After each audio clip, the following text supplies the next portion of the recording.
I run multiple e-commerce businesses, and here's what actually makes money.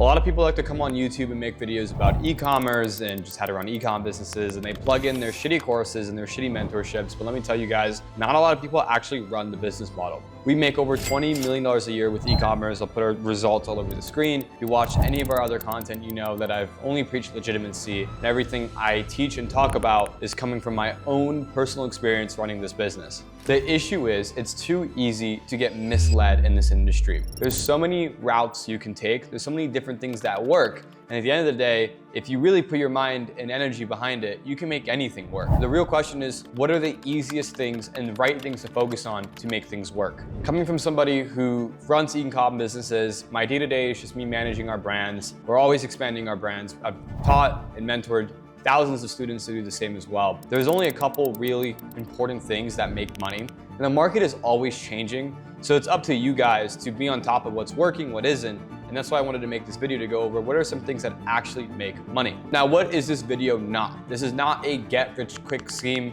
This is not me going over like, do these one or two things and you're gonna start printing out the ass. That's not how it works, right?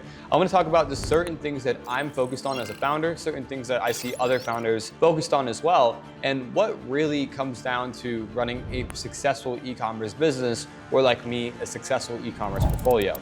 Now, without further ado, let's get into it. The first and most important thing, and this is not talked about anywhere else online because it will kind of get me in trouble, is aggressive meta ads. Aggressive meta ads will make you money, right? And I've seen time and time again with the stores that make money versus the stores that don't, is the stores that make money run aggressive meta ads. They run aggressive Facebook ads, they have aggressive hooks, they use AI, and they really push a needle on what is allowed on the platform and what isn't. Now, Meta is a very finicky platform. Sometimes Meta will let ads run, sometimes they won't. It really depends on the ad accounts you're getting, how you're running your ads, and et cetera, et cetera. But I've always said this, and I'll say it again, there is a direct correlation between an ad that gets rejected and an ad that scales up very, very high. Right? I've always found that the ads that are most likely to get rejected or are getting rejected, when they're spending, they are widely profitable. It's kind of like Meta knows like, okay, these ads are really, really good. Let's, reject them because we don't want them to outspend other people on the market, because rejected ads typically are winning ads. And I've told students this, and I'll tell you as well, if you go as far as you can, like in terms of like, okay, these ads are gonna get rejected, and then you work backwards from there and you find that sweet spot typically is where you're gonna find your winning ads and your winning angles. But I always tell people to go as aggressive as possible. Now, what does aggressive mean? Aggressive can mean a lot of different things. Ads that make bold claims, ads that have visual claims. And I'll talk about this one in a second because it's very, very important. Ads that naturally look uncompliant, right? So for example, a lot of people sell hair care products, right? Including ourselves. A hair care ad that won't do well is an ad that of someone like holding a hair care bottle or something, or holding like a hair growth serum, and they're like, this helps my hair grow, and my hair is so long because this helped it grow. Versus an ad of AI actor that's like balding, like this bald, like super bald, and it's like before and after, it's like a super long, luscious hair. This is just a very broad example. But that second ad of like a very visual hook, very visual claim, very aggressive, will do monumentally better than the first ad. And we run very aggressive ads. Now, a lot of you guys might be thinking, okay, what's the risk behind that, right? Well, if you're operating under $100 million a year, there really is no risk. I'm being really honest with you guys. It doesn't matter how aggressive you guys go in terms of the legality of it. And again, I'm gonna get in trouble for saying this, but I just wanna keep it 100 with you guys. It does not matter. It really does not. If you're doing under $100 million a year, you can really claim and say whatever, and it's fine. It's completely fine. Us personally, we do make some pretty bold claims. We put ads out there that get rejected sometimes, but then we fix them up and get them going again. But there's always a huge correlation between ads that are super aggressive, that work really well, and ads that aren't. So I always tell you guys, like, don't hold back. Like when you're making ads, go aggressive, make claims, like go the full extent. And if you're getting rejected and you're having a lot of issues and your ads aren't staying up, from there, you can then go ahead and kind of clean it up and make it, not as good. And to be honest, like there are huge brands out there like Rise, which is a $1 billion mushroom coffee brand. and they make claims all the fucking time. Rise has claimed like a billion different things. They claim that their mushroom coffee will get rid of your excess fat. They claim it will get rid of your bloating. They claim it's gonna give you unlimited energy. You have to realize you're competing in a market where people are making claims. If you don't make claims, you're not gonna win, right? You gotta play the game aggressively. And specifically, like, how do you keep your ads up with ad accounts to use, all this type of stuff? Like, we have the same suppliers we use, all our students use, the same ad account agencies we use, all our people use, but you wanna use agency accounts, you wanna use like proper meta structures, and those specific things on meta structure and everything, we talk about more inside of Brandify, which if you guys don't know, that's our community where we, personally one-on-one help you grow, scale, and even sell your e-com business. So if you guys are interested in that, link in bio. But you definitely need a good agency account structure because it keeps it going. Like, don't get me wrong, with personal ad accounts, you can still get really far with Meta, but we always found it with agency accounts, it's way easier because you have that extra support there. Especially since if you have like somebody who's been through the fire in terms of getting like ad accounts up and rejections and navigating all that, I highly recommend you guys try agency accounts. Nevertheless, aggressive meta ads have been one of the more impactful things that we saw actually makes money. And whenever we're in a position where we're finding ourselves losing money or our ads aren't doing well, I always just go in there and I find out how can we go more aggressive? Like, how can the team go more aggressive? How can we make more claims? How can we push the needle? Now it's me being truthfully honest. Like, I'm not gonna sit here and lie to you guys and say, okay, like, our email marketing campaigns is how we make money. No, it's aggressive ads. Like, you have to go aggressive. You have to make claims. You're playing the game of business, right?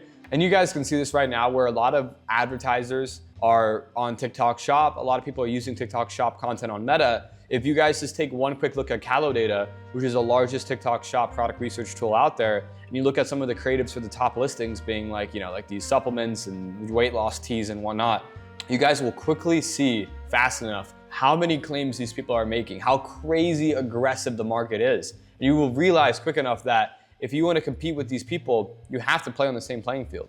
You have to be aggressive. Next but not least, supplements. I run a portfolio of different e-com brands that are not just all supplements. We run hair care, perfumes, cosmetic, weight loss. We've run all different types of things. I've ran lashes, shapewear. I've ran in millions and millions in revenue for like any niche you can think of. And I'm telling you right now, supplements win every time. Supplement, supplement, supplement. If I was getting back into e-com starting from zero, I would not focus on product research on anything but supplements. It is monumentally better than any other niche I've seen for a handful of different reasons, which I'll get into.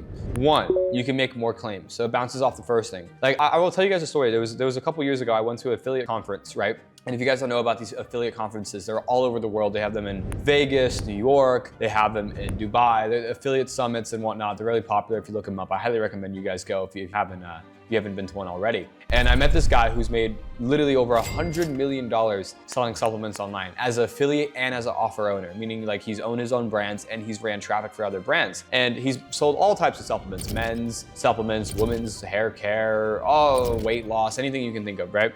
And I remember we're at a dinner, we were at Tao in Vegas, Tao, right? We're at Tao, we're sitting down, we're a couple drinks in, and I'm like, bro, you gotta tell me like, what's the secret sauce, man? Like, obviously I'm trying to like, riz him up, kind of figure out how the hell is this guy making so much money? And he was like, look, when you're selling supplements online, obviously he didn't sound as professional as this, we're in a really casual setting, but the basis of what he said was, look, when you're selling supplements online, you are literally selling a magic pill. And you can claim whatever you want. People aren't buying the particular supplement, they're buying the magic solution you're selling them, right? So if you're selling weight loss, you're not selling them like this GLP reactor is gonna make your gut go away. No, you're selling them like your fat's gonna burn off instantly and your husband's finally gonna love you again, right? You're selling this outcome that is outside of whatever the product actually does. Obviously it's correlation, but at the end of the day, you're selling this outcome. And that was a huge, huge unlock for me because we, up until this point, were selling products that we were very like direct with our marketing. But now, especially with supplements, we realized that you can be like very outcome-based marketing because you can mold whatever you're selling. At the end of the day, if you're selling a weight loss pill, you're not just selling a weight loss pill, you're selling confidence. So like supplements are one of the few industries and few products which allow you to do that. And it's just way easier to sell them because you can be way more aggressive. Like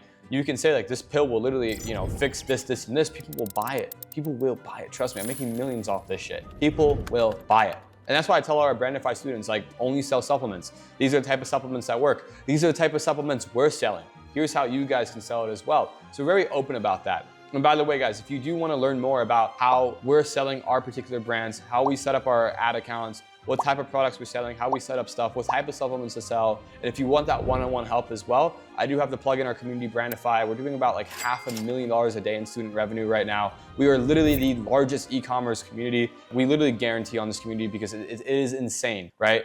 If you guys want that one-on-one help, you want to work closely with others, people doing the same thing, and you want to work closely with me, link in bio to book a call. I hope to see you guys in there. But moving forward here, supplements are massive. Now, another reason why supplements are huge and why I highly recommend you guys do supplements in 2026 is because, and this is a huge one, you can do subscriptions. Subscriptions are massive, massive, massive, massive. We have, I think right now, close to $1 million plus in MRR across all our brands, meaning if we turned off all our ads, we're still making $1 million a month. The subscriptions are huge, right? And they're very easy to set up, right? You can use apps like Loop, you can use apps like Subby, you can use apps like Seal subscriptions. There's so many of them on Shopify. And supplements are the easiest things to do subscriptions for, right? Like if you have a funnel that's running profitably, all you have to do is add like a sub and save option where if they click on the subscribe button, they save like 5% or whatever it is. And now you're slowly collecting MRR, being monthly recurring revenue every single day. This is huge, right? And I have other videos talking more about this, and we talk a lot about this in Brandify.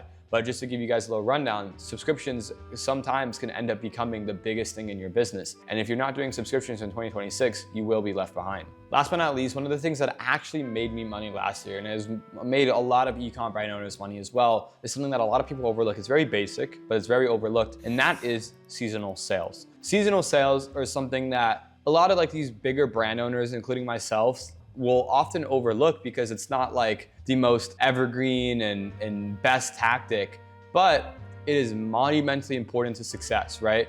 Seasonal sales can sometimes be the make or break for some of the brands we run, where we're dying out, our ads are fatiguing, we launch a seasonal sale, and then boom, we're back at like a 2 ROAS. It is so simple yet so effective. We launch at least one seasonal sale a month, right? And those seasonal sales not only help us recoup making money from our current customer bases, but new customers it prints. New customers will buy them left and right? Customers are always looking for a deal, and whenever you guys are selling a product, you have to remember there's always going to be a lot of people ripping you, selling the same thing, and the customers are seeing their ads and your ads, and it's a big fuck fest, right? So by having those seasonal sales and launching a seasonal sale, you're giving the customer the excuse they're looking for to buy the product, right? Because everybody knows like, okay, I want to buy this thing, right? And they're getting ads for it from a lot of different people, but they get that seasonal sale, it adds urgency. They think, okay, now I need to buy it now because if I don't, I'll never be able to get it, right? So seasonal sales are absolutely massive, and I think a lot of people do sleep on them. Now, how to run a seasonal sale properly is something that a lot of people overlook. We'll give you guys a quick rundown, right? So a lot of people think if they add a seasonal sale, let's say Christmas sale, all they're doing is they're going ahead and just revamping the whole website to Christmas sale, adding a fake discount and calling it a day. That's not how you want to do it, right? Let's say you're running a campaign to your product and it's making money, it's doing well, and you want to launch a Christmas sale because Christmas is coming up. And by the way, you don't have to do it on Christmas. Like a Christmas sale, we literally run first day of December to the end of January. Like we'll literally run that shit for like 2 months. We don't care. As long as it's making money, it's still running. What we'll do is we'll create a separate product page that is Christmas sale branded. There's like a Christmas icon, Christmas everything, right? It's actually discounted 20%, so it's actually cheaper. And the product title says like Christmas sale, whatever the product name is. And then what we'll do is we'll take our top ads, we'll change out the CTA, we'll switch around in the ad, we'll keep the same ad, the core of the ad, but we'll add like Christmas sale 30% off, Christmas sale 30% off, whatever it may be. Then we launch that in a separate campaign. So the new product page, the new ads, same ads, which is revamped, and a new campaign at like $300, $400 a day, alongside whatever we're currently running. So both things are running at the same time. And usually what happens is the sale does monumentally better than whatever we were running before. And then we just scale them up in proportion, right? It's very simple, but it's something that we see work time and time again. And it's such like a reoccurring win for our businesses. Like we're launching it every single month, seasonal sale, expected revenue from the seasonal sale, it always, always, always hits.